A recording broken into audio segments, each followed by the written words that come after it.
Bom, gente, boa noite, tudo bem? Boa noite. Boa noite. Eu vi que o César mandou mensagem que alguns colegas estão com um problema de acesso. Tá? Eu sigo na mesma recomendação, tá, gente? Tem que verificar sempre, manter sempre atualizado o quê?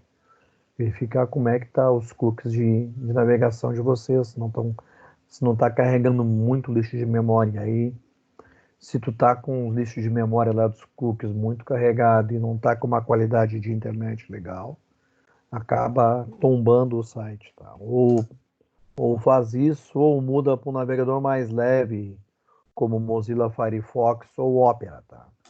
Os outros navegadores carregam muito lixo de memória e aí realmente acaba complicando um pouco o acesso. Bom, vamos dar prosseguimento na nossa matéria do segundo bimestre, né? A aula passada a gente começou a conversar um pouco de termodinâmica, a gente começou com a questão da condução, onde a gente fez aquelas comparações da condução com o sistema elétrico, onde as paredes se comportam muitas vezes como resistência. Então, eu posso ter uma troca de condutividade, uma troca de calor de um ambiente para o outro, comportando como se fosse uma série de resistência. Bom, qual é a outra forma de calor que nós temos, gente? Qual é a outra forma de transferência de calor conhecida? Quais são as três formas, desculpa, que nós temos de transferência de calor? Vamos relembrar um pouco. Lá que a gente viu lá de física, mecânica e energia. A primeira forma, radiação, Convecção. convecção. Aí, Bittencourt, agora tá vez. Pô, deixaram a mais difícil para mim, cara. Porra, cara, foi condução que a gente viu lá, condução foi a aula passada, tá? Então, assim, ó, então é uma evolução, tá? Então, nós vimos a condução, aula passada, hoje a gente vai conversar um pouco em termos de convecção. Na aula que vem, a gente vai trabalhar um pouco de radiação. E aí a gente vai fechar com o exercício das 3 unidades, tá? Justamente tentando englobar essa parte para a gente entrar no outro tópico da unidade 4, que é a termodinâmica em si. Tá? Na verdade, é uma introdução à termodinâmica. E aí a termodinâmica, ela faz uma junção de todos esses fenômenos, tá? Que envolvem troca de calor, e justamente ela consegue, baseado nelas, o dimensionamento e projeto de equipamentos. Tá? Então, por exemplo, onde nós temos um cilindro, por exemplo, um pistão automotivo, né, que é onde nós fazemos o quê? Nós comprimimos, né, o pistão. Vamos fazer, por exemplo, a diferença básica entre um motor diesel e um motor ciclo Otto. Tá? O que é o motor ciclo Otto? Né? A gente comprime o combustível na câmara. Então, nesse nosso ato de comprimir o combustível na câmara, a gente está enriquecendo a atmosfera de combustível e aí nós insuflamos na câmara de combustão o comburente, que é o oxigênio, e nós damos o quê? Nós, nessa mistura explosiva de comburente e combustível, nós colocamos uma chama viva que é feita através da vela de ignição. Então acontece o que? Há a explosão e há então uma expansão volumétrica, e essa expansão volumétrica se dá o quê? Uma troca de energia. Então nós temos o quê? Uma expansão, uma troca de energia isotérmica. Então nós temos uma expansão volumétrica e a troca de energia com a manutenção de uma temperatura constante, que é a temperatura de trabalho do motor. E por que a gente tem que manter, neste caso, uma temperatura constante? Ou uma temperatura de trabalho isotérmica? Para não comprometer as peças do motor. Então, é justamente isso. Então, nós temos uma expansão isotérmica. Bom, no caso do motor diesel, nós temos outro tipo de troca termodinâmica de energia. Nós temos uma expansão isobárica. Porque nós não temos, no caso do combustível diesel, uma fonte de ignição. Vocês já viram vela em motor diesel? Alguém já viu um motor diesel? Não. Sim, não tem vela. Tá. Eu já Por vi. quê?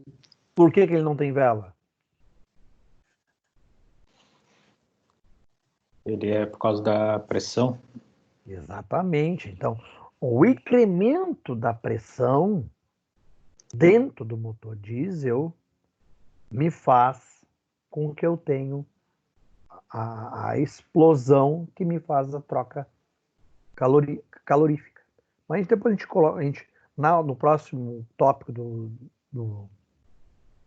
da unidade 4, vamos ver bem essas diferenças. Tá? Só uma curiosidade, ó, Fabrício. Sim.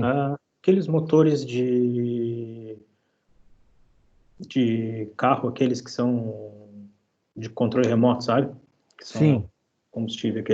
A Sim. vela deles é auto-incandescente, não sei como é que se chama aquilo. Sim. Aquilo é o mesmo processo se dá a denominação mesma do Sim, também é um combustível motor gasolina? ciclo-Otto, porque assim, ó, tá? É. Motores ciclo-Otto são motores que têm a necessidade de uma fonte de ignição. Tá? Motores ciclo diesel não têm fonte de ignição. Tá? A queima se dá justamente de uma forma do aumento da pressão e a atmosfera se torna propícia para a explosão. Sim. O que acontece daquele motor do carrinho de controle remoto que usa vela, tá? É o tipo de motor, que é o motor 2 tempos. Tá? Então, nós temos o motor 4 tempos e nós temos o motor 2 tempos. Tá? Por que a gente chama que o motor é 4 tempos? Porque justamente eu tenho no tempo, ao longo do ciclo, eu tenho a admissão de combustível, eu tenho a admissão do carburante, eu tenho a ignição e tenho a exaustão dos gases. Tá? Então, por isso, eu tenho 4 momentos de ocorrência da queima do combustível dentro do motor. Um motor 4, 2 tempos, tá?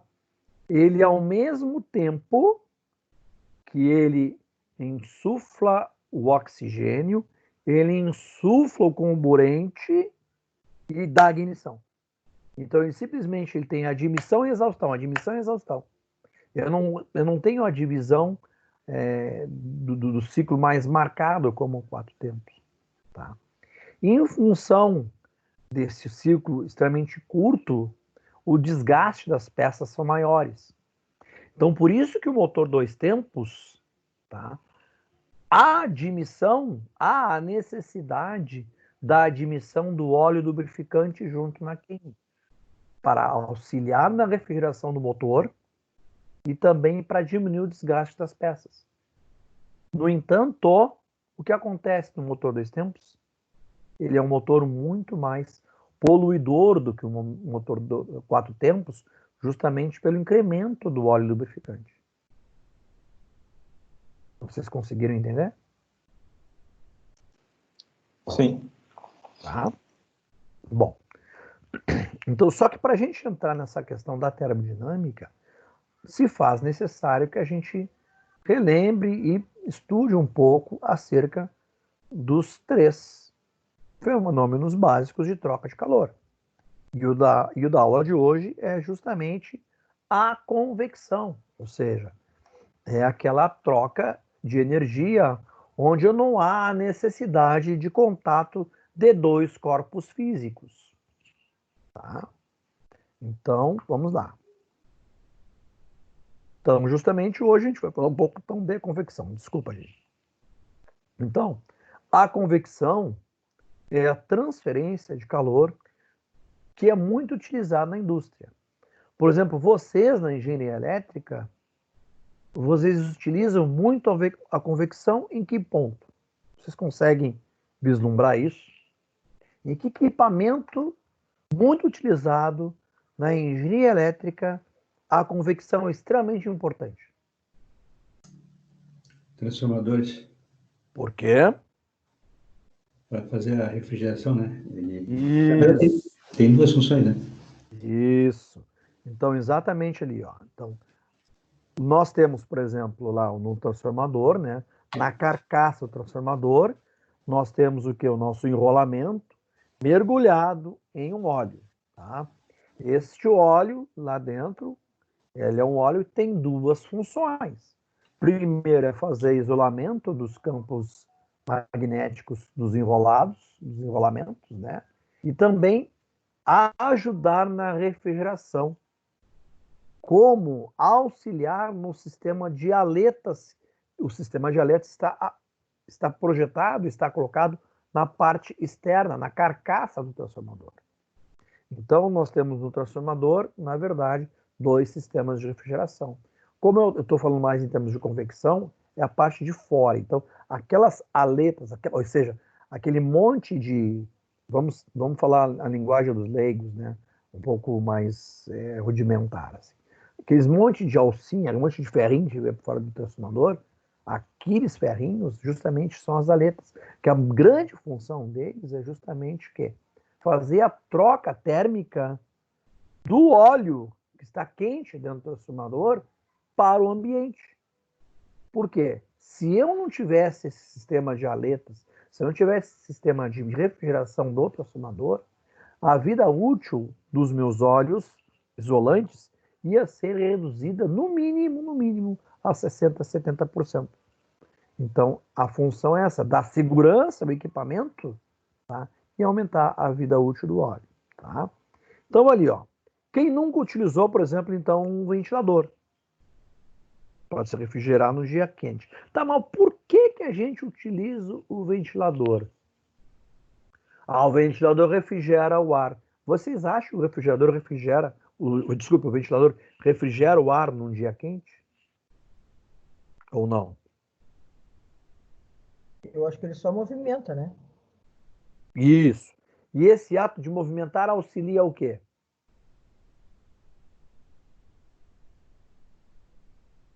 Bom, vamos falar um pouco das características da nossa locorregionalidade, Rio Grande. O que existe em Rio Grande muito em relação às outras cidades em termos de umidade? Nós temos uma alta umidade relativa do ar ou uma baixa umidade relativa do ar? Alta. Alta, muitas vezes. Muitas vezes nós chegamos a ter Rio Grande aqui, né? Se a gente medir com um higrômetro, nós vamos medir umidade relativa do ar muito próximas a 100% e não está chovendo. No entanto, a gente pode ver cidades, por exemplo, lá do centro-oeste do Brasil, que está com uma umidade relativa do ar de 60% e está chovendo. Bom, isso é muito de uma característica da região e do clima. Então, o clima, o bioma, né, a forma característica geográfica da região com a fauna e com a flora influencia muito na questão da retenção da umidade do ar atmosférico. Bom, então, por exemplo, o que acontece quando a gente está suando no verão? Tá? Então, o que é o suor? O suor é uma maneira do corpo humano se refrigerar. Então, nossa temperatura corpórea é na faixa entre 36 a 37 graus, na medida que nós temos a temperatura exterior muito alta, a nossa refrigeração natural do organismo fica prejudicada. Por quê? O nosso ato de viver, né, ocasiona uma troca térmica do corpo humano para o meio ambiente. Então, aquele consumo de alimento que nós fazemos diário, aquela consumo, nós quebramos as moléculas, gordura, proteína, diversos tipos de alimentos que nós consumimos. Lá no fundo, ela é transformada pelo fígado, pelo pâncreas, em quê? Em açúcares, né? Glicose. E essa glicose, então, vai lá para o interior da célula. E no interior da célula, a glicose se aglutina. A célula pega a glicose e queima essa glicose com oxigênio que está circulando na hemoglobina e gera energia para que a célula consiga viver. Então, eu trouxe matéria para vocês agora de Enem, de ensino médio, mas é assim que funciona. Então, o nosso corpo é uma usina de energia, é uma usina consumidora de energia. E o combustível dessa usina consumidora é a glicose. Então, todo o processo de queima, nada mais é, a gente está queimando glicose dentro da célula. Essa queima libera energia, que parte da energia a célula consome e parte ela é descartada. Ela vai para a corrente sanguínea, sai para a nossa epiderme e sai na forma de suor, por exemplo. Em temperaturas normais, por exemplo, a temperatura de conforto. Por que a temperatura de conforto térmico é 20 graus? De 20 a 22 graus. Né? Porque é a temperatura que o corpo humano consegue fazer essa troca térmica para o meio ambiente sem sentir um desconforto. Então, a tiragem natural do ar atmosférico que nos circula, eu consigo fazer essa troca térmica do calor que é produzido pelo corpo humano para o meio ambiente, sem necessidade, por exemplo, de um auxílio no verão. Então, o suor se forma na pele para o quê? Para que essa pele seja refrigerada, porque a pele, que é o maior órgão do organismo humano, está fazendo o quê? Está fazendo a retirada de calor para o meio ambiente. Tudo bem. Só que acontece, se a temperatura exterior começa a ficar muito elevada, eu vou ficar o quê? A minha pele vai ficar muito quente. Então, o meu processo de troca térmica do interior do meu corpo começa a ficar prejudicado. Então, não começa a ser eficiente. E aí, qual é a reação do corpo humano? Emitir para a parte externa do corpo um refrigerante, que é o suor. Então, a função do suor é tentar refrigerar a pele. Só que se a umidade relativa do ar está acima de 80%, 85%, essa função do suor de refrigerar a pele começa a ficar prejudicada, porque o suor sai da parte interna do organismo para auxiliar o processo de refrigeração da pele. Só que a água que se forma na volta da pele pelo suor, com contato com o ar, se o ar está com uma umidade relativa do ar baixa, o suor evapora. Aí não cria gotícula do suor. No entanto, se a umidade relativa do ar é muito elevada, o suor não consegue evaporar. Então começa a dar sensação de abafamento. Então, isso é um fenômeno que vocês podem observar quando nós chegarmos no verão, que vai ter dias o quê? Que nós não estamos com temperatura tão elevada, mas no entanto a gente está sentindo aquela sensação de abafamento, de mormaço, ou seja, nós podemos estar com uma temperatura de 28, 29 graus, com uma saturação de ar atmosférico na faixa dos 90, 95%, e a nossa sensação de calor, de abafamento, vai estar muito elevada. No entanto, nós podemos ter dias de temperaturas acima de 30, 35 graus e nós não estarmos nem suando, porque a umidade relativa do ar pode estar baixa e aí o suor vai ser evaporado. Então, isso é uma forma de quê? De troca de calor, de convecção. Por outro lado, agora o momento que nós estamos passando hoje, nós estamos hoje num dia frio, né? como é que vocês estão vestidos, gente? Vamos lá, vamos. Não quero entrar na casa de ninguém, não quero ver ninguém de cueca, tá? Mas como é que vocês estão vestidos? Eu com moletom básico. Boletomzinho, tá? Eu sou mais velho, né, cara? Então eu tô de blusãozinho de lã. Velho é foda. Tá? Então, assim. Tô de Mas pullover. Também tô de lã. viu? Não Pullover. vou dizer que eu virei do sexo que nem da Rafaela, mas realmente eu tô com um pouco de frio hoje. Tudo bem, vamos lá. Então, e por que vocês colocaram moletom? Ou caso colocamos uma lãzinha, como o caso de eu e a Rafaela hoje? Por quê? Por causa que Com hoje tá mais frio, né? Tá frio. Tá, mas e qual é a sensação que vocês estão tendo? De perda de calor, né? Realmente. Então, ou seja, a troca térmica com o meio ambiente está sendo muito mais intensa, né? Então, hoje, uma temperatura média deve ter baixado um pouquinho agora, mas nós estávamos com uma temperatura de quê? 17, 18 graus até uma hora pouco atrás, né? Então, essa temperatura mais baixa faz com que a nossa perda calórica para o meio ambiente seja acelerada. Então, essa troca térmica para o meio ambiente, ou seja, a troca térmica nossa, com o ar que está ao nosso entorno, a convecção, a troca por meio de convecção, está se tornando mais intensa porque a temperatura externa está mais baixa. Então, há um incremento na velocidade da perda térmica. Então, quando a gente coloca uma roupa, um moletom, ou coloca meia, né? O que a gente está fazendo isso? A gente está aumentando o isolamento térmico nosso. Então, a gente está tentando fazer com que essa perda calórica seja mais abrandada, retorne a um ritmo normal. Então, a gente pode ter, dependendo da minha temperatura externa, então, eu posso ter a minha troca térmica prejudicada para o meio ou minha troca térmica acelerada ou ajudada para o meio. Então, vocês conseguiram traçar o paralelo que eu quero que vocês entendam? Conseguiram entender? Já tinham pensado nessa forma, não? Ainda não.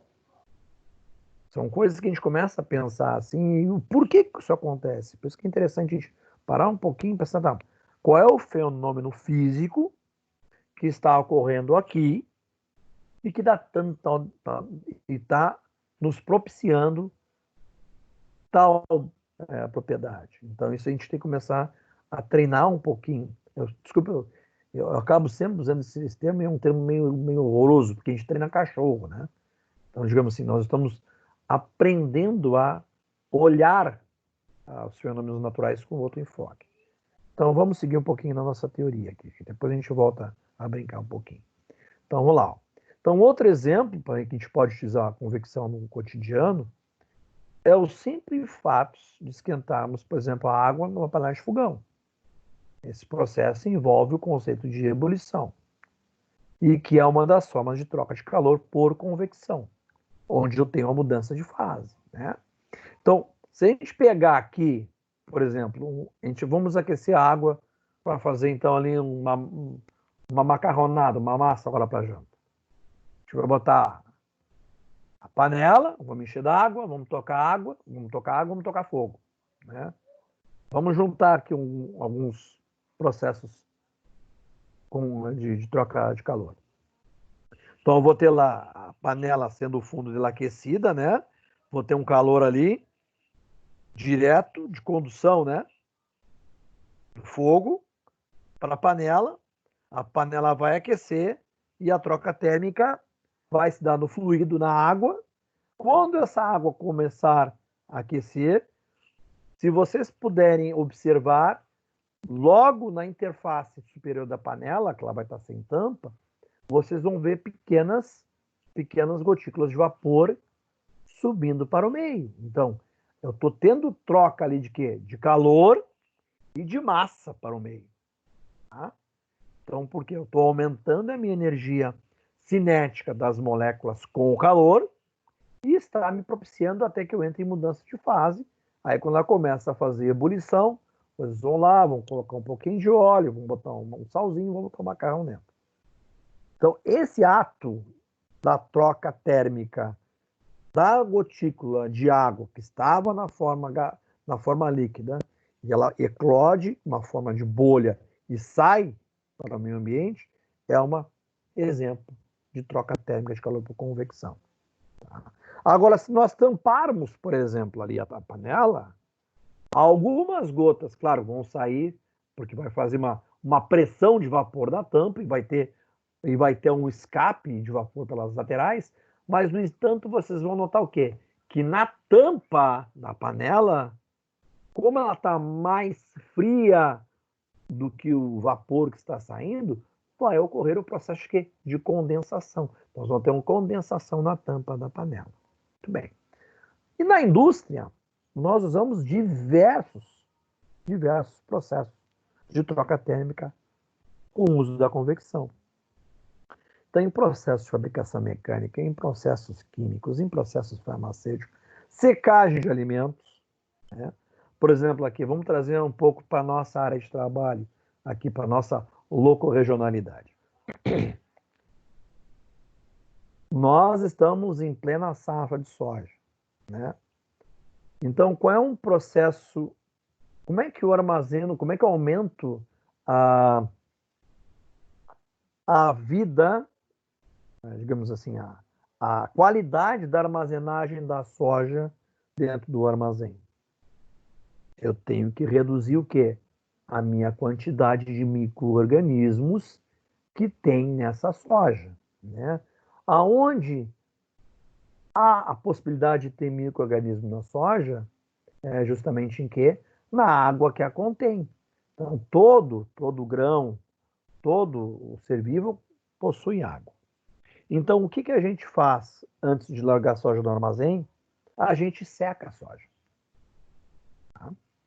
Então, a gente vai num processo de secagem de soja, e essa secagem de soja, a gente vai lá, coloca madeira, a madeira aquece o ambiente, o ar fica mais quente, e esse ar aquecido é passado em conta corrente contra a soja, e essa contracorrente de ar mais quente arrasta a umidade que está contida em um grão. Então, eu vou lá, eu controlo a umidade conforme os parâmetros de norma, eu vejo se aquela quantidade de soja que está passando na esteira é condizente com a quantidade de vapor que eu estou produzindo de calor na lenha. E aí depois eu vou, jogo isso no armazém para poder fazer armazenamento, ou eu vou para o meu processamento, ou de óleo de soja, ou de farelo. Bom, aí quem determina aqui é a indústria. Tá? Então é um dos exemplos. Nós também temos diversos exemplos na parte de refrigeração, construção de ar, máquina térmica. Por exemplo, na refinaria aqui, um dos processos mais usados são os vapores para poder fazer justamente o quê? As torres de craqueamento com os diversos níveis onde eu consigo tirar os diversos produtos, tá, gente? Bom, então a transferência de calor por convecção ocorre entre a superfície de um meio estacionário e um fluido em movimento. Então, diferente da condução, onde eu tenho um contato de duas superfícies sólidas, tá? A convecção ocorre em quê? Em uma superfície sólida e um fluido que passa nessa superfície. Então, vamos trazer de novo. Nós temos aqui um ser humano com frio, colocou umas meias, um blusão de lã para quê? Para diminuir a minha perda calórica por convecção para o meio, para o ar ambiente que está mais gelado. Tá? Então, a partir da diferença de temperatura entre eles, existem dois mecanismos de transferência de energia. Uma é a difusão e a outra é a advecção. Então, esses dois processos são processos de troca térmica de convecção. Então, a difusão apresenta uma definição de modo de transferência de calor por condução. Então, o mecanismo de transferência de energia que ocorre devido ao movimento atômico molecular aleatório das partículas do fluido, considerando os movimentos microscópicos da partícula do fluido. Então, a difusão, quando o fluido está em contato com o meio sólido, essa difusão, esse calor começa a passar por meio microscópio entre as partículas do fluido. Então, esse calor começa a difundir no meio do fluido através da microscopia. Bom, a advecção é um movimento, é um mecanismo que a gente chama de troca de energia de uma maneira global. Ou seja, a gente considera o movimento macroscópico do fluido. Então, a quantidade de fluido que eu tenho passando por um corpo vai ser muito mais importante e muito mais a ser considerado num processo de troca térmico-convecção, se eu for olhar pela parte da advecção. Então, a advecção tem a ver com o volume total de fluido. E a difusão tem a ver com a parte microscópica da transferência de calor. Tá bom, gente? Então, olha lá. Ó. Então, se a gente considerar... Deixa eu botar no cantinho aqui. Então, se nós considerarmos um escoamento de um fluido sobre uma placa de uma superfície aquecida, então, por exemplo, aqui, um trocador de calor, ou um ferro quente de passar roupa. Tá? Então, o desenvolvimento da região do fluido, no qual a velocidade varia de 0 no ponto de contato até a corrente de fluido livre. Então, como visto anteriormente, a região é conhecida como camada limite. Nós já vimos isso aí, inclusive, na nossa parte de mecânica de fluidos. Então, aqui, ó. Então, essa camada aqui, ela começa de 0 e vai até o comportamento linear do fluido. Tá? Então, existe uma região que a gente chama de camada limite térmica.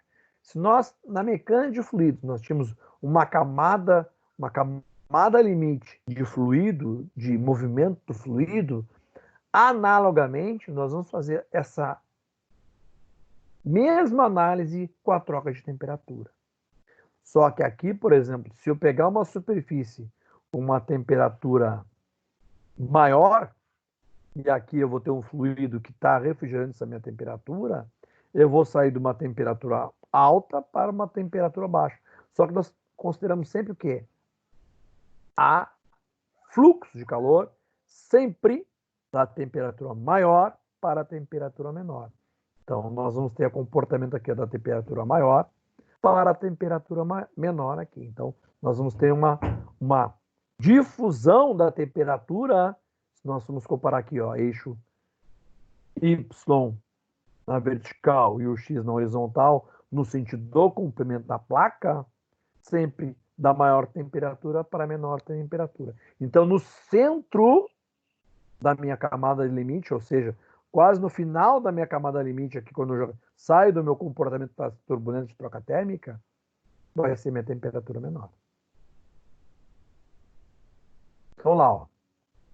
Então, a difusão propriamente dita é a superfície aquecida. Então, a difusão vai ter uma maior influência, ou seja, vai ter uma maior predominância se eu estou analisando o efeito micro da minha camada limite térmica. Então, a perda de calor, a troca térmica, a troca de calor por difusão, ela é muito mais analisada na camada limite do que se eu fosse fazer, por exemplo, o que a gente vai ver depois a seguir, a troca térmica por advecção, que já é fora da camada limite. Então, a convecção de calor pode ser classificada considerando a natureza do escoamento do fluido. Então, a convecção forçada, por exemplo, né, ou utilizando, por exemplo, um ventilador, aumentando o quê?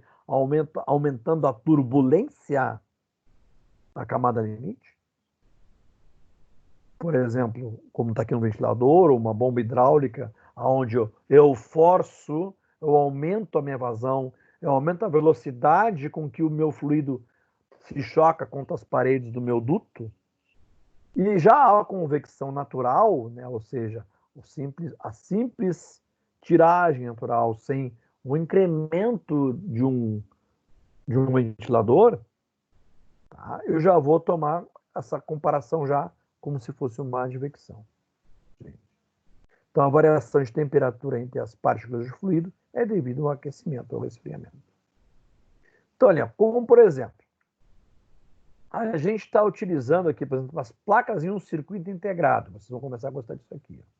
Posicionadas na vertical, que apresentam componentes eletrônicos aquecidos, montados em superfície, conforme a figura 3.8. As partículas de ar que entram em contato com os componentes quentes experimentam um aumento da temperatura, reduzindo assim a sua densidade. Essas partículas ficam mais leves e forçam que um fluxo de ar, no sentido de baixo para cima, nos mesmos moldes que nós vimos em mecânica de fluidos, como se fosse a sustentação do ar, né? Então, sempre a temperatura vai tentar, a temperatura de cima vai ser maior que a de baixo, justamente para essa troca convectiva. É o que acontece numa chaminé, né, gente? Então, puxa o ar todo para cima. E induzem o movimento vertical ascendente delas, que são substituídas continuamente por partículas de ar mais frio. Então, nós temos esse movimento de convecção natural. Ou seja, é o diabo das nossas chaminés das indústrias. Se eu quero um sistema de convecção forçada, o que a gente vai fazer nesse circuitinho aqui? Então, se eu quero botar nesse meu barramento aqui, desses meus CIs, uma troca térmica por difusão forçada, por convecção forçada. O que eu faço aqui, gente? Coloco aqui. Coloca A um gente cooler. os ventiladores. Um Só cooler, cooler, né, gente? Um coolerzinho. Cooler é ventilador, né? Então, por isso, ninguém viu um computador com chaminé, né? A gente coloca cooler, justamente para auxiliar a refrigeração do nosso processador, que é a parte mais sensível do computador, né? Que é onde há o maior incremento de temperatura. Então, a gente vai lá, na cabeça do meu chip, do meu CI, do meu processador, eu coloco um coolerzinho para auxiliar o quê? Justamente a refrigeração do meu CI para não deteriorar ele, para não fazer com que ele acabe diminuindo a sua vida útil. Ou muitas vezes até por excesso de temperatura ele acabe simplesmente parando de funcionar. Tá? Então, normalmente temos transferência de energia por convecção e ela é uma energia sensível, ou seja, é uma energia interna do fluido. Tá?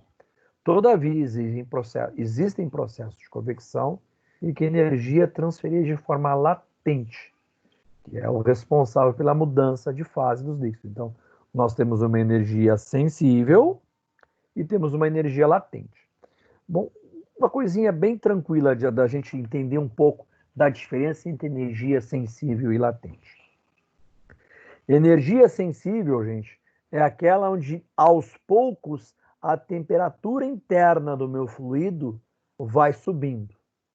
Até o momento que eu chego a uma dada temperatura e eu começo a ter a troca de fase. E aí, então, a troca de fase, eu não tenho aumento de temperatura e até que o fluido troque totalmente de fase, a temperatura vai ser a mesma. Então, se nós colocarmos uma água para ferver em uma caneca, beleza.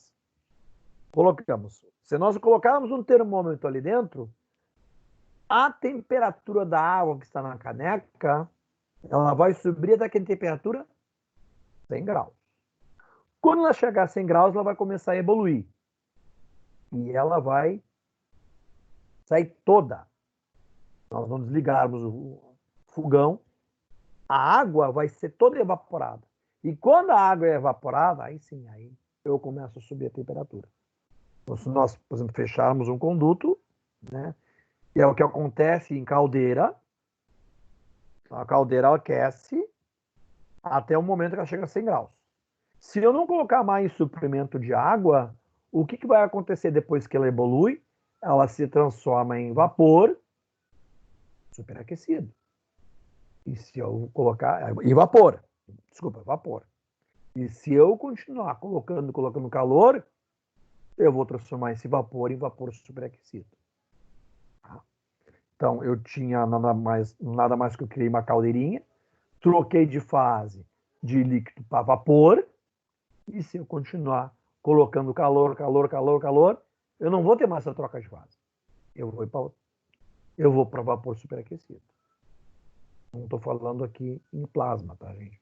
Nós vamos falar só dos 3 estados da matéria: sólido, líquido e gasoso.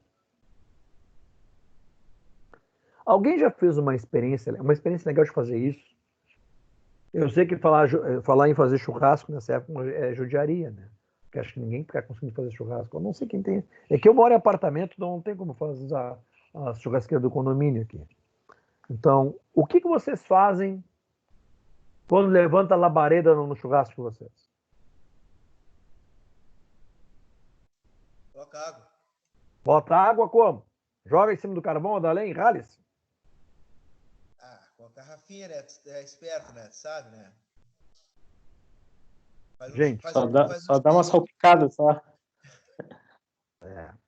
Bem, gente, tem algumas experiências legais de fazer.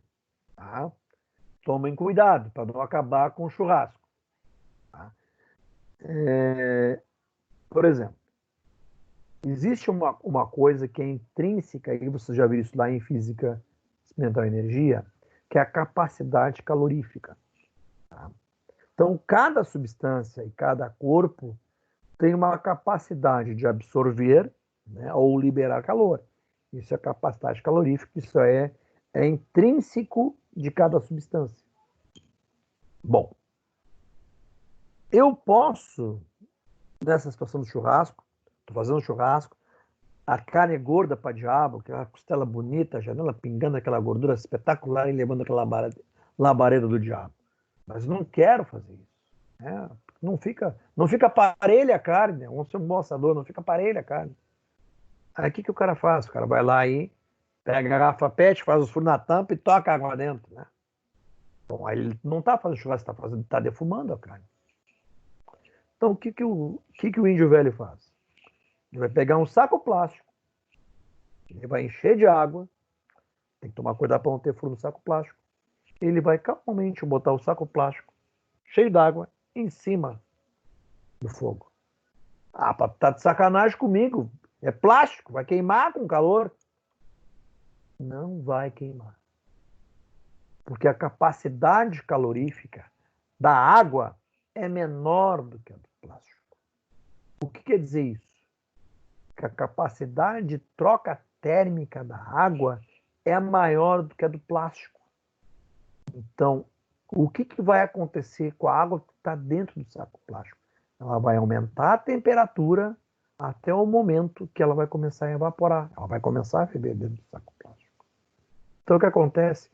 É esse vapor que vai sair por furos microscópicos que tem no plástico. Claro, no estado líquido a água não sai, porque as ligações químicas impedem. Só que no estado vapor, a molécula é menor. Ela forma uma camada de vapor em cima, justamente da onde nós teríamos o fogo, cessando o fogo. Nós ficamos apenas com o braseiro vivo. Então, até a água esgotar todo aquele saco, não vai começar o plástico a derreter. Então, isso é uma coisa legal. Inclusive, tem gente que faz esse método e faz arroz dentro de garrafa PET dentro de churrasqueira. Coloca uma determinada quantidade de arroz dentro de uma garrafa PET, enche d'água e coloca ali. Então, faz a função de refrigerar o churrasco na fase do arroz. Isso são curiosidades, mas funciona, tá, gente? Funciona mesmo. Cuidado para não ter um saquinho plástico. Os mais cagões, né? Vão fazer o quê? Vão botar uma latinha com água lá dentro. Funciona também, mas é mais cagão. Tá? Bom. Então, ali, ó. Então, a convecção no calor de processo de ebulição resulta na movimentação do fluido e induz com que as bolhas de vapor gerado do fundo da panela do conteúdo entrem em ebulição, por exemplo. Então, nós temos uma... Deixa eu pegar o whiteboard aqui. Agora vocês vão sofrer. Eu vou usar o quadro branco aqui. Aí vocês vão ver que é bom para tosse. Whiteboard, aquele que vocês têm pavor que eu use. Então, nós já estamos aqui quase 1 hora e eu não dei nem 10 slides ainda. Puta que pariu. Tô falando para diabo hoje. Vamos ver aqui. Aqui.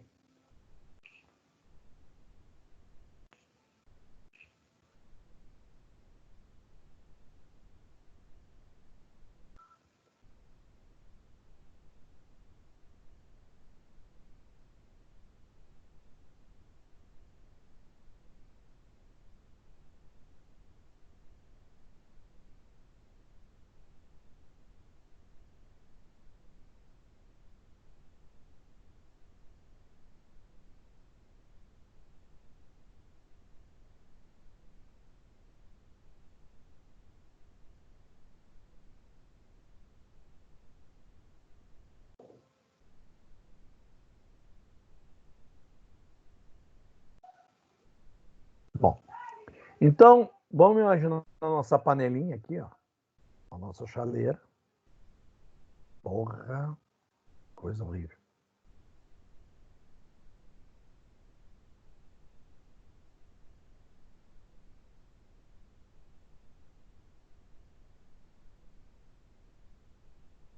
Então, aqui o nosso recipiente.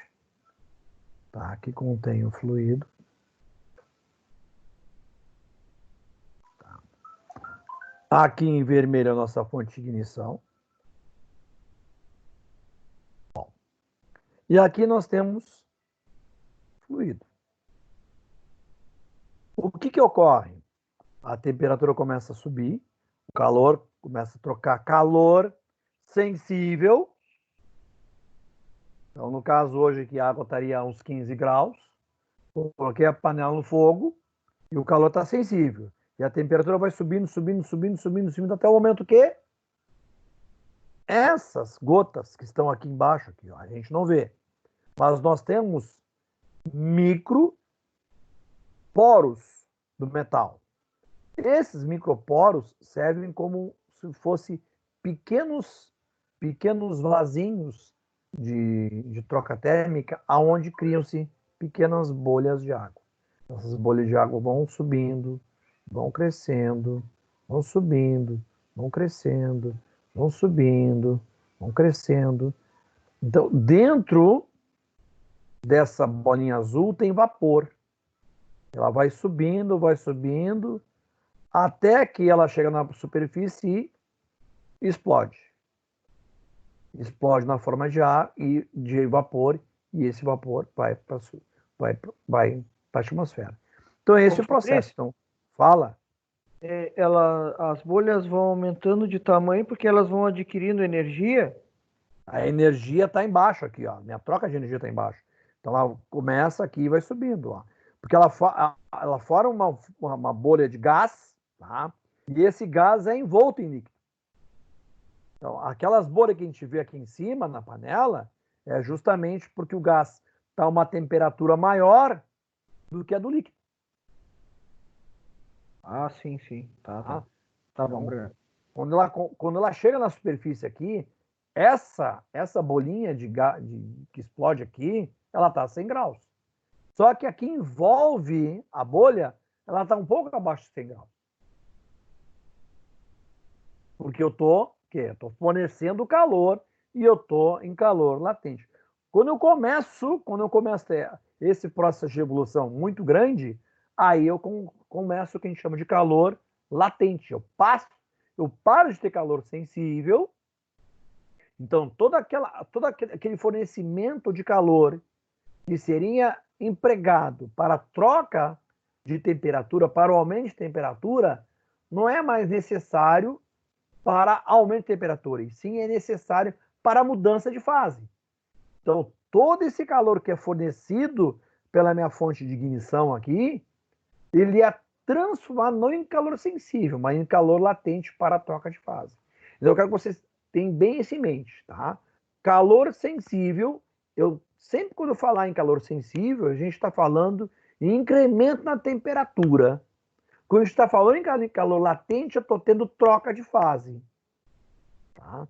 E essa troca de fase pode ser de sólido para líquido, ou líquido para gasoso, ou de líquido para vapor direto. Desculpa, de sólido para vapor direto, que é sublimação. Tá?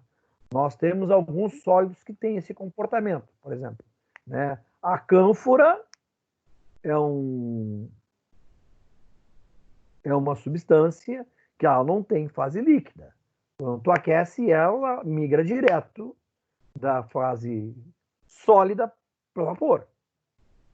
A cânfora é um composto químico muito utilizado em medicamentos.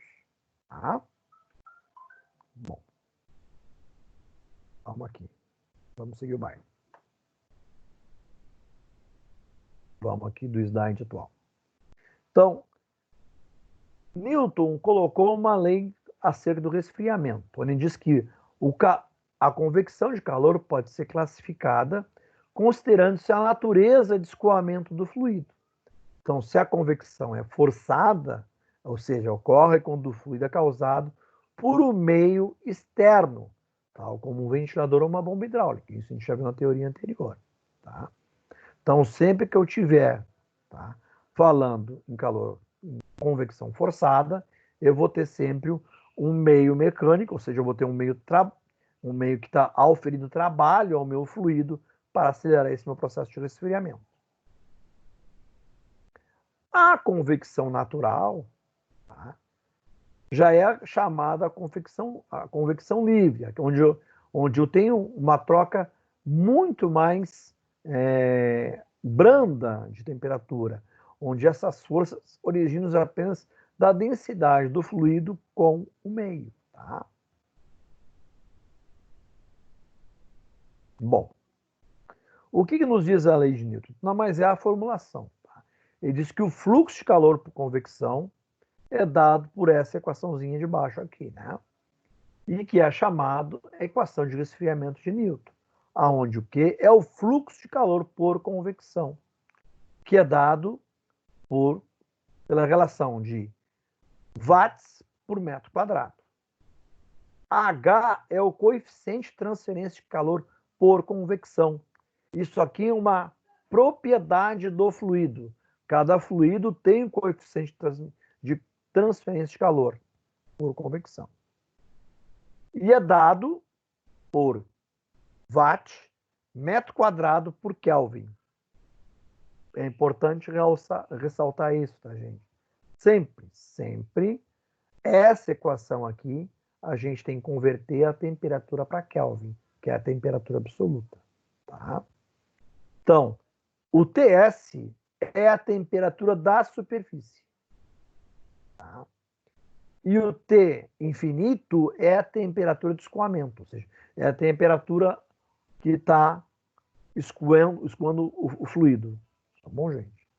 Então, quanto que eu estou tendo de tiragem, quanto é o calor que eu estou retirando do fluido, quanto é que é a minha taxa de convecção, e aqui, ó, quanto é que é meu calor de superfície e meu calor do fluido. Bom, isso aqui é legal até para a gente, esse meu coeficiente de calor por convecção, por exemplo, em transformador, a gente sabe que conforme o arranjo físico, eu posso variar nesse meu coeficiente aqui. Tá? Então, esse meu coeficiente eu posso, por exemplo, determinar, por exemplo, se eu tenho uma temperatura ótima de trabalho, por exemplo, do meu transformador. Digamos que o meu transformador não pode ultrapassar a temperatura de 90 graus. Então, eu vou ter uma temperatura de 90 graus aqui, beleza. E qual é a temperatura da superfície? Ou seja, a temperatura do ar que vai passar no entorno desse meu transformador, eu vou colocar aqui.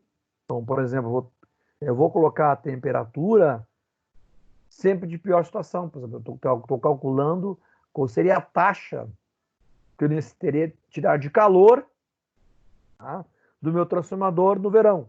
Então, eu vou ter a temperatura de trabalho do óleo aqui, a temperatura ambiente média do verão aqui, e eu sei que, então, eu tenho que chegar a uma taxa de calor tal de retirada.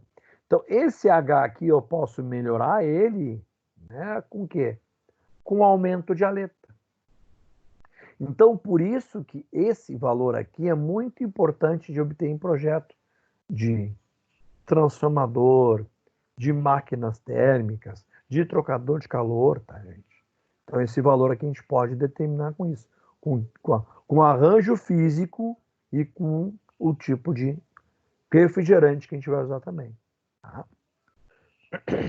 Então, essa fórmula foi apresentada e tem-se que o fluxo de calor por convecção é positivo. Então, se a temperatura da superfície é maior do que a temperatura do fluido. E negativo se a temperatura da superfície for menor que a temperatura do fluido. Tá? No caso de câmaras frigoríficas, tá, gente? Então, vamos lá.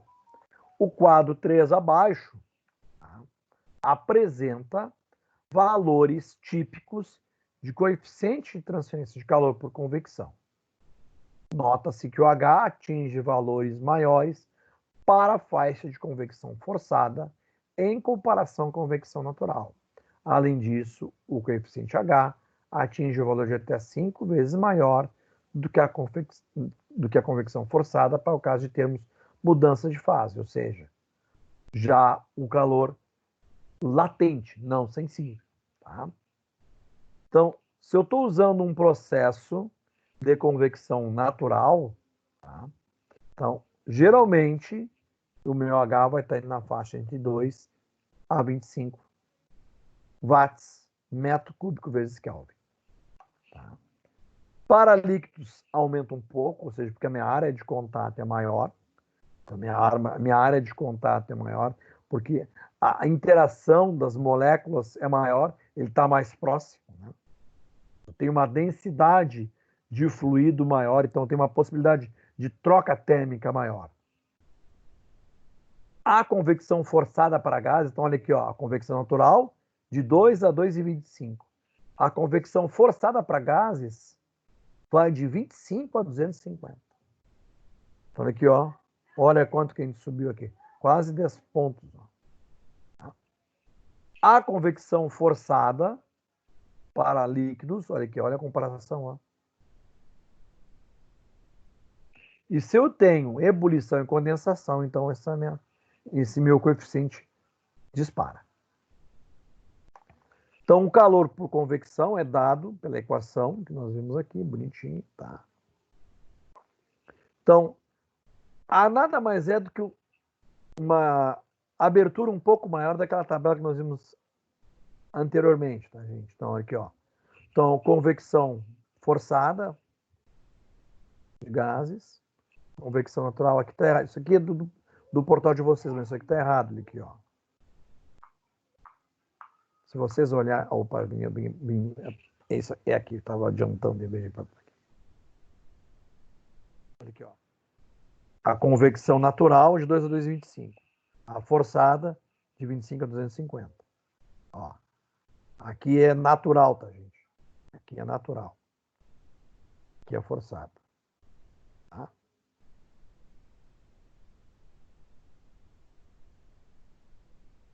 Beleza. Então, tem-se que os problemas que envolvem convecção e calor resumem-se o quê? Na determinação da taxa de transferência de calor por convecção. No entanto, é sabido que o coeficiente H depende de condições da camada limite e são também influenciadas pela geometria da superfície e pela natureza do escoamento e também pelas propriedades termodinâmicas do fluido de transporte do calor. Tá? Então, tem-se que problemas relacionados com convecção. Tá. Uma coisa que é muito importante aqui, que eu quero que vocês relembrem e gravem bem isso aqui, ó. A camada limite térmica se desenvolve a partir de uma diferença de temperatura do fluido na corrente livre e a superfície do meio estacionário, ou seja, a superfície, a camada da parede da onde eu estou querendo refrigerar. Tá? Então, ali, ó, tem então, uma borda de ataque. Ó. Bem que nós tínhamos isso na aula. Tá?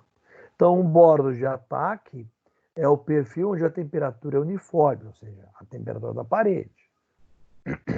A partícula do fluido entra em contato com a placa e troca o calor com a placa até chegar à mesma temperatura dela, no momento em que ela atinge equilíbrio térmico. A partícula, então, localizada na camada do fluido adjacente troca de calor com a partícula do fluido em contato com a placa, e assim sucessivamente, originando, então, um gradiente de temperatura do fluido. A região onde existe esse gradiente de temperaturas é chamada de camada limite térmica e tem uma espessura de tal. Nota-se que a figura 3.9, que aumentando-se a distância do bordo de ataque da placa, os efeitos da transferência de calor penetram cada vez mais na corrente livre do escoamento, fazendo com que a camada limite térmica se desenvolva. Tá?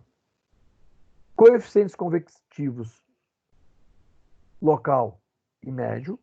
Então, é um conceito que nós temos que abordar um pouquinho, tá? Então, se nós pegarmos uma superfície habitária, que seja um sólido qualquer, tá? Onde eu tenho o quê? Um fluido escoando sobre ela, com uma velocidade tal e uma temperatura tal.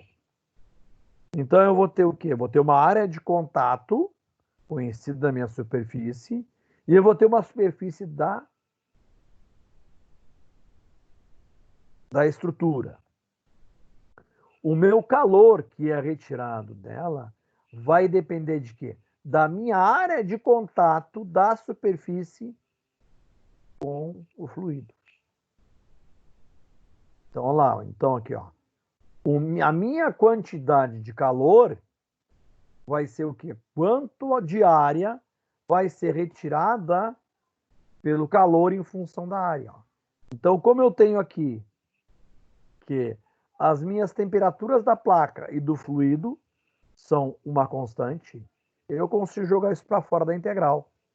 Então, eu vou ter que a minha integral vai depender de quem? Da área e do meu coeficiente de convecção. Tá? Então, eu posso ter um coeficiente de convecção médio e eu chego o quê?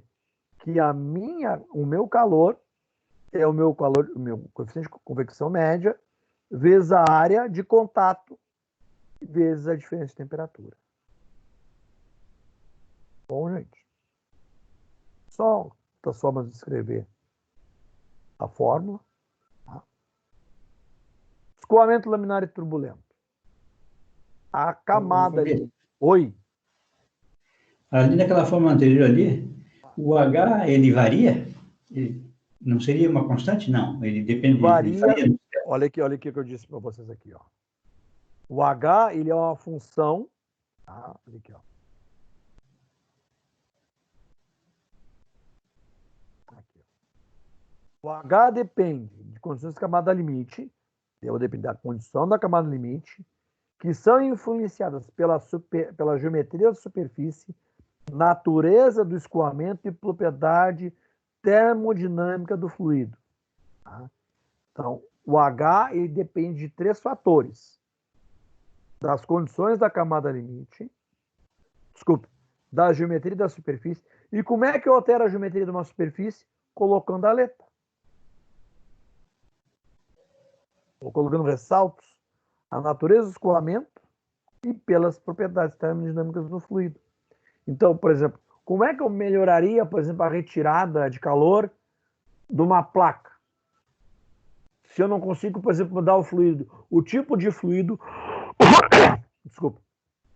Se eu não consigo mudar, por exemplo, o tipo de fluido que passa em uma placa e eu necessito refrigerar uma determinada placa, eu aumento a minha área de contato dessa placa.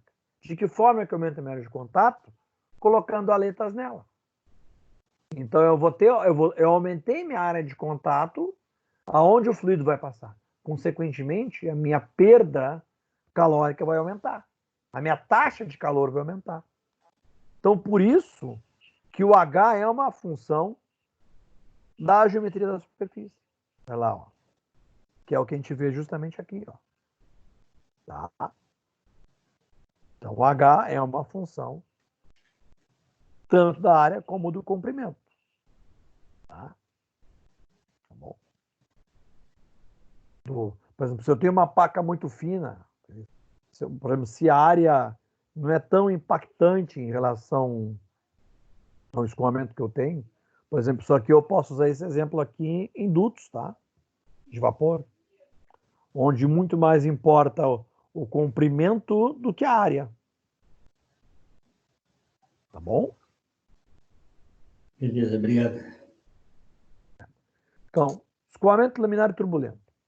Então, a camada limite que a gente viu lá em hidrodinâmica, ou de velocidade, para o escoamento laminar e para o escoamento turbulento. Já foram estudados lá anteriormente. Tá? Então, o foco aqui é esse da camada limite térmica. Então, no exemplo de transferência de calor por convecção, sobre uma placa isotérmica, esse termo isotérmico quer dizer o quê? Que eu não vou variar a temperatura dela. Então, o meu desejo na troca de calor aqui, na retirada de calor, é justamente manter a minha temperatura da placa constante. É, por exemplo, o que ocorre num radiador do veículo. Qual é a função do radiador? É manter a temperatura do motor constante. Ou seja, eu estou mantendo aquele meu equipamento num comportamento isotérmico. Tá? Então, tem-se que os gradientes de temperatura na camada limite de fluxo de calor e de transferência de convecção diminuem com o aumento de X. Então, ao longo do aumento de X, o coeficiente de calor vai diminuir. Então, o comportamento de H para os escoamento sobre uma placa plana isotérmica tem esse comportamento aqui. Ó. Aqui está a placa. Aqui está o meu fluido escoando. Ó. Tá? Nesse meu primeiro, logo no primeiro contato, eu vou ter um perfil de escoamento laminar. Tá? Mais ou menos no momento da placa, eu vou ter um comportamento de transição e, posteriormente, um comportamento turbulento. Tá? Nota-se que a figura, que é a espessura da camada limite térmica, também aumenta devido à mistura turbulenta. Tá? Parâmetros adimensionais. Então, assim como nós tínhamos o número de Reynolds para avaliar a camada limite no escoamento, determinando se o escoamento era turbulento ou laminar, nós também temos um adimensional que avalia essa troca térmica em termodinâmica, que é o número de Nusselt. Então, ele é um parâmetro adimensional que é usado para determinar o coeficiente de transferência de calor por convecção. Ele indica qual a relação da convecção com a condução de calor. Nós temos que o número de Nusselt, então é uma função do H, o L sobre K. Então, o número de Nusselt for igual a 1, significa que temos somente transferência de calor por condução ocorrendo. Ou seja, o fluido está em regime estacionário. Se o número de Nusselt for maior, será influenciado por convecção na transferência de calor, ou seja, maior do que o coeficiente de transferência de calor por convecção, indica que a velocidade de escoamento está aumentando.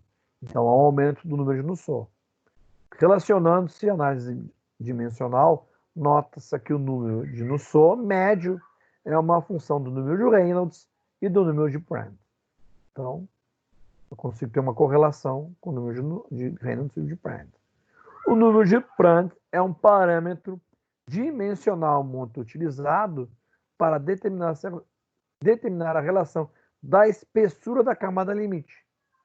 E, portanto, ele indica a relação da difusidade viscosa e da difusidade térmica. Então, é uma relação da difusidade viscosa e da térmica. Vê, então, que é viscosidade cinemática, né? E alfa é a condutividade térmica. Isso aqui nós vimos tudo lá em física e energia, que era a condutividade térmica, né? Então, realizei uma análise dimensional e notamos que o número de Prandtl não depende de nenhuma escala de comprimento, ou seja, ele depende apenas do fluido e do estado que esse fluido se encontra. Por esta razão, o número de Prandtl é comumente encontrado em tabelas de propriedades, como as de viscosidade cinemática e de condutividade térmica. Então, nós temos que o número de Nusselt médio, por exemplo, então, ele é 0,64 vezes o número de Reynolds que a gente determinou e o número de Prandtl. Então, nós temos que, para o escoamento turbulento, utilizamos a seguinte relação, que o número de Nusselt médio vai ser 0,33 vezes o número de Reynolds, elevado na 4/5, menos A. E A é uma constante que é dada justamente pela relação dos números de Reynolds, vezes aqui o número de Prandtl elevado a 1/3. Tá, gente? Essas correlações que estão aqui na última página, esses cálculos aqui, nós vamos tudo brincar na última aula lá, com tabelas, com cálculos, para a gente ver justamente qual é o tipo de calor que a gente está conseguindo retirar. Tá bom, gente? Foi uma aula bem pesadinha hoje, muita teoria, muito maçante, né? Espero que... Eu sei que fica difícil de vocês entenderem tudo assim numa sentada só, né? Mas depois que a gente terminar a parte de radiação, a gente começar a fazer os cálculos, vai ficar um pouco mais tranquilo, tá, gente? Tá bom? Alguma dúvida? Alguém quer Tá, saber de tranquilo. alguma coisa mais? Tranquilo não tá, né? Porque a gente tá em casa, né, cara? Aqui não tá em aula, né? Brincando no quadro lá, mas é o que a gente tem que fazer. Né? Tem que manter o distanciamento social. Tá? Assim que a gente tiver alguma coisa de retorno das atividades presenciais, eu comunico vocês. Tá?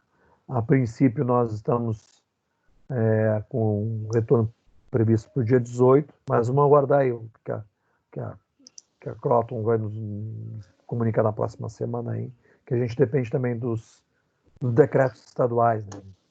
Tá? Bom? Feito. Tranquilo. Será que volta dia 18, Fabrício? Eu não sei como dizer isso, Nelson, porque, como eu te digo, a gente depende muito do que vai vir no decreto, né? Sim, sim. Eles até liberaram, mas como a gente tem que liberar isso de maneira quase que como se fosse num padrão para todas as unidades, nós temos partes do país que estão em lockdown, né? Então... Mas dia 1º de julho eu acho que volta, né? Cara, eu vou dizer uma opinião particular. Eu não acho que a gente retorne em maio. Eu acho que a gente vai fazer um retorno gradual em junho. Eu acredito em junho, com certeza. Eu acho que em junho a gente deve ter um retorno gradual aí, para a gente fazer as aulas práticas com calma, entendeu? Então eu acho que a gente vai adentrar julho para fazer essas recuperações de aula prática e de avaliações presenciais, tá? Com certeza. Não tem como fugir disso. Não, tá bom? Tá bom? Tá, ok. Então tá bom. Um Então, abraço. boa noite. Feito. Vocês. Boa noite. Boa noite. Boa noite. Boa noite.